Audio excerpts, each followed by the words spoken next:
Tinutugis ngayon ng Philippine National Police o PNP ang lalaking nagpakilalang sundalo na dinisarmahan ng isang pulis sa gitna ng kalsada sa lungsod ng Makati. Sinibak naman sa pwesto ang Substation Commander 3 ng Makati PNP na humawak sa kaso matapos silang payagang umuwi ang sospek dahilan para siya'y makatakas. Si Mar Gabriel nagbabalik.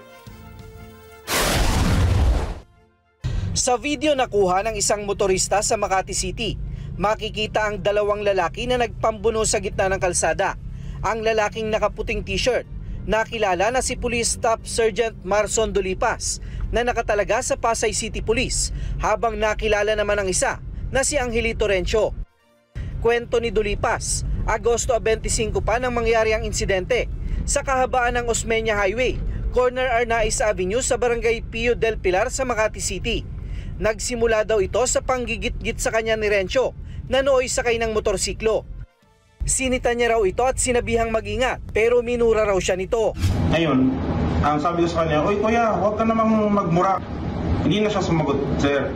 Ang ginawa niya, nag-dirty finger siya, dinaas yung kanang bahagi ng t-shirt niya sa tagiliran. Nakita ko po yung baril. Ang akala ko'y bubunutin. Pero nang nakita ko na tumingin sa stoplight, binabaan ko na agad, sir, at sinabdue ko siya. Naagaw niya ang 9mm pistol ni Rencio na agad niyang ipinosas at dinala sa Substation 4 ng Makati Police. Nagpakilala daw itong sundalo, pero nang hanapan ng katunayan, mga lumang ID lang daw ang ipinakita nito. Pagdating ko po doon sa presinto, sir, wala pa rin siyang maipakita na dokumento kahit kinalkal namin yung buong motor niya para tingnan namin kung meron nga siyang mga IDs or mga dokumento ng baril at yung pagkakailangan sa kanya.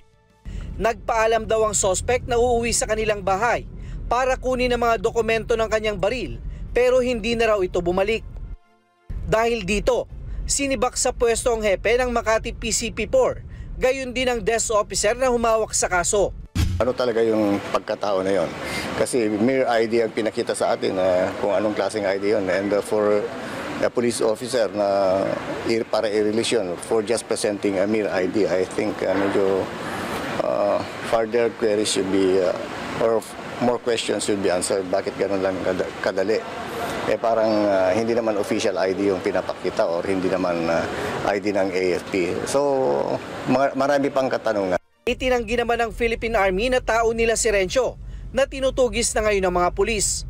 Lumalabas din na may warrant of arrest ang suspect sa kasong qualified theft na inisyu ng Makati RTC.